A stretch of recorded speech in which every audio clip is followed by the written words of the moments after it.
नमस्कार। प्रस्तुत है आज का चिंतन। यह निर्विवाद सत्य है कि धर्म और सदाचार के आदर्शवादी सिद्धांतों का प्रशिक्षण भाषणों और लेखों से पूरा नहीं हो सकता। ये दोनों माध्यम महत्वपूर्ण तो हैं, पर इनका उपयोग इतना ही है कि वातावरण तैयार कर सकें। वास्तविक प्रभाव तो तभी पड़ता है जब अपना अनुकरणीय आदर्श उपस्थित करके किसी को प्रभावित किया जाए।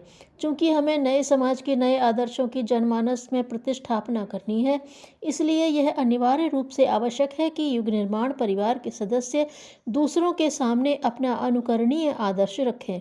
प्रचार का यही श्रेष्ठ तरीका है। इस पद्धति को अपनाए बिना जनमानस को उत्कृष्टता की दिशा में प्रभावित एवं प्रेरित किया जाना संभव नहीं।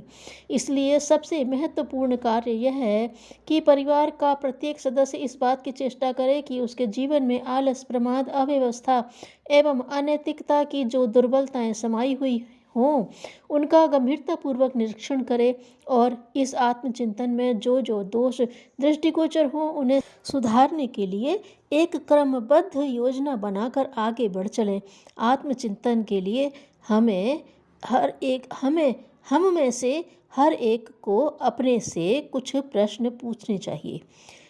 नंबर 1, समय जैसी जीवन की बहुमूल्य निधि का हम ठीक प्रकार से सदुपयोग करते हैं या नहीं? आलस्य और प्रमाद में उसकी बर्बादी तो नहीं होती?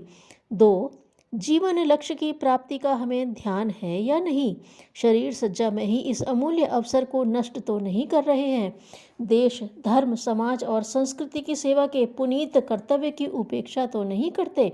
3, अपनी विचारधारा एवं गतिविधियों को हमने अंधानुकरण के आधार पर बनाया है या विवेक, दूरदर्शिता और आदर्शवादिता के अनुसार उनका निर्धारण किया है? 4, मनोविकारों और कुसंस्कारों के शमन करने के लिए हम संघर्षशील रहते हैं या नहीं?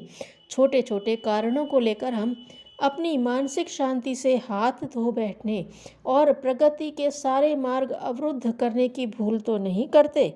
5, कटु भाषण, छिद्रान्वेषण एवं अशुभ कल्पनाएं करते रहने की आदतें छोड़कर सदा संतुष्ट, प्रयत्नशील एवं हंसमुख रहने की आदत हम डाल रहे हैं या नहीं?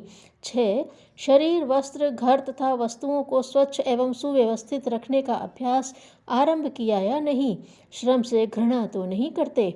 7, परिवार को सुसंस्कारी बनाने के लिए आवश्यक ध्यान एवं समय लगाते हैं या नहीं?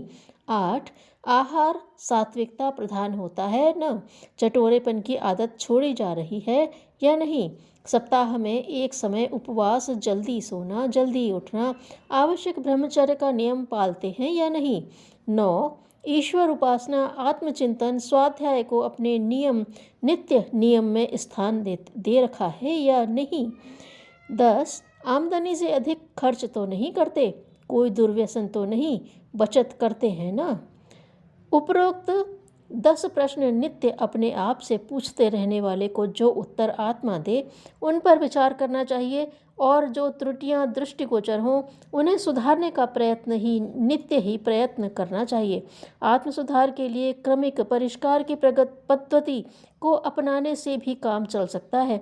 अपने सारे दोष दुर्गुणों को एक ही दिन में त्याग देने का उत्साह तो लोगों में आता है, पर संकल्प शक्ति के अभाव में बहुधा वह प्रतिज्ञा निभ नहीं पाती। थोड़े समय में वही पुराना कुसंस्कारी ढर्रा आरंभ हो जाता है। प्रतिज्ञाएं करने और उन्हें न निभा सकने से अपना संकल्प बल घटता है और फिर छोटी छोटी प्रतिज्ञाओं को निभाना भी कठिन हो जाता है। यह क्रम कई बार चलाने पर तो मनुष्य का आत्मविश्वास ही लौटता है और वह सोचता है कि हमारे कुसंस्कार इतने प्रबल हैं कि जीवनोत्कर्ष की दिशा में बदल सकना अपने लिए संभव ही न होगा। यह निराशाजनक स्थिति तभी आती है जब कोई व्यक्ति आवेश और उत्साह में अपने समस्त दोष दुर्गुणों को तुरंत त्याग देने की प्रतिज्ञा करता है और मनोबल की न्यूनता के कारण चिर संचित कुसंस्कारों से लड़ नहीं सकता। आत्मशोधन का कार्य एक प्रकार का देवासुर संग्राम है। कुसंस्कारों की आसुरी वृत्तियां अपना मोर्चा जमाए बैठी रहती हैं और वे सुसंस्कार धारण के प्रयत्नों को निष्फल बनाने के लिए अनेकों छल बल करती रहती हैं।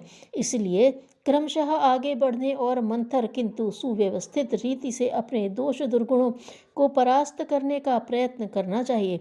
सही तरीका यह है कि अपनी सभी बुराइयों एवं दुर्बलताओं को एक कागज पर नोट कर लेना चाहिए और प्रतिदिन प्रातःकाल उठकर उस दिन का ऐसा कार्यक्रम बनाना चाहिए कि आज अपनी अमुक दुर्बलता को इतने अंशों में तो घटा ही देना है। उस दिन का जो कार्यक्रम बनाया जाए उसके संबंध में विचार कर लेना चाहिए कि इनमें कब, कहाँ, कितने और किन कुसंस्कारों के प्रबल होने की संभावना है। उन संभावनाओं के सामने आने पर हमें कम से कम कितनी आदर्शवादिता दिखानी चाहिए, यह निर्णय पहले ही कर लेना चाहिए और फिर सारे दिन प्रातःकाल की हुई प्रतिज्ञा के निभाने का दृढ़तापूर्वक प्रयत्न करना चाहिए।